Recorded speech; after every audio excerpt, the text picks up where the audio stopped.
अस्सलाम वालेकुम ज़ीज़ान, मैंने आपको आपके दोस्त आपके भाई तैयब एजाज का सलाम। उम्मीद करता हूँ तो आप लोग खैर ऑफिस होंगे। आज की वीडियो मेरी उन लोगों के लिए है, ठीक है। एक तो चाइना का केस स्टडी आपको बता रहा हूँ। चाइना का उन लोगों के लिए है जो कि जाना चाहते हैं मुल्क से बाहर, लेकिन अपने कंसल्टेंट को या डॉक्यूमेंट्स फिल करते हुए सही से अपनी इंफॉर्मेशन नहीं डिलीवर करते हैं। ये सबसे बड़ी गलती आप करते हैं, जिसकी वजह से आपका लगा हुआ वीज़ा रिजेक्ट हो जाता है। अब इसकी मैं आपको मिसाल देता हूँ। ऐसे बहुत सारे लोग हैं जिनकी ओवरऑल अगर हम बैंक स्टेटमेंट की बात करें, एक बैंक स्टेटमेंट जो वो लगाते हैं उसमें, या ओवरऑल ऐसे बहुत सारे लोग हैं, स्टेटमेंट को भी छोड़ें, ऐसे बहुत सारे लोग हैं जिनकी मंथली इनकम 10 लाख रुपये बनती है।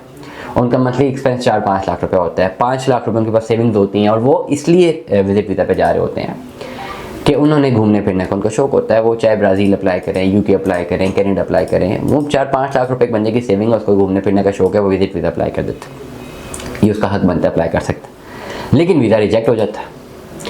और वीज़ा रिजेक्शन में लिखा क्या होता है कि जी I am not satisfied that either आप जो जा रहे हैं जाके वापस आएंगे कि नहीं। ये हमेशा उसने लिखा होता है। यूके के केस में तो ज़्यादातर ये लिखा होता है। वजह क्या है? वजह ये है कि हम लोग सही से कुछ चीज़ें छुपाने की कोशिश करते हैं। हम समझते हैं कि अगर हम ये रिवील कर देंगे तो अगले दिन शायद टैक्स वाले हमारे घर होंगे। अब प्रॉब्लम क्या होती है? प्रॉब्लम क्या करते हैं? 10 लाख रुपये अर्निंग है, 4 लाख एक्सपेंस है, 6 लाख रुपये की सेविंग्स है।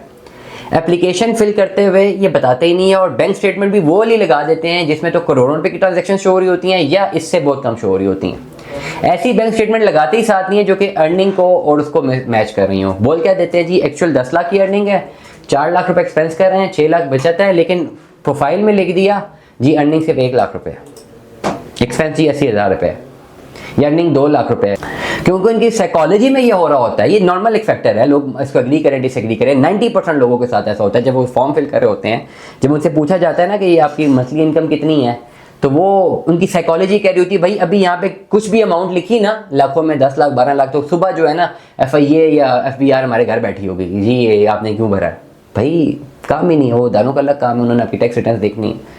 उनका अलग काम है। एम्बेसी का काम ही नहीं है कि वो आपकी टैक्स रिटर्न जमा है कि नहीं जमा, या आपने FIA में आप जो है आपकी अर्निंग और आपकी एक्सपेंडिचर मतलूब है कि नहीं। इसका एम्बेसी का इससे कोई काम नहीं है। इसको ज़रा क्लियरली रखें।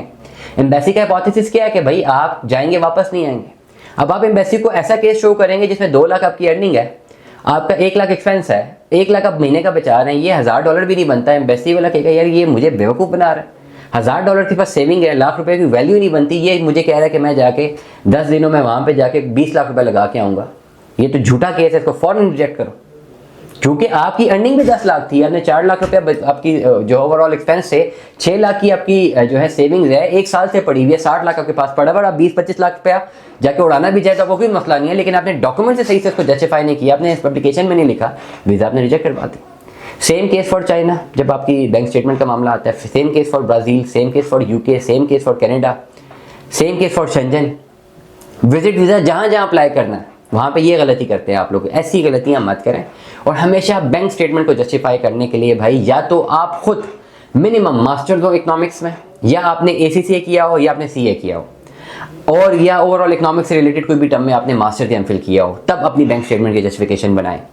या आपने अकाउंट्स में नौकरी की हो कोई 10 से 15 साल या 5 साल तक भी, तब आप अपनी जस्टिफिकेशन बनाएं। अदरवाइज अगर आपका ये क्राइटेरिया नहीं है भाई, तो आप बिल्कुल भी अपनी जस्टिफिकेशन ना बनाएं, बिल्कुल भी मत बनाएं, क्योंकि आप अपने लिए नुकसान करेंगे। दुआ में याद रखिएगा, अपना बहुत सारा ख्याल रखिएगा। Stay tuned with us. अल्लाह हाफ़िज़।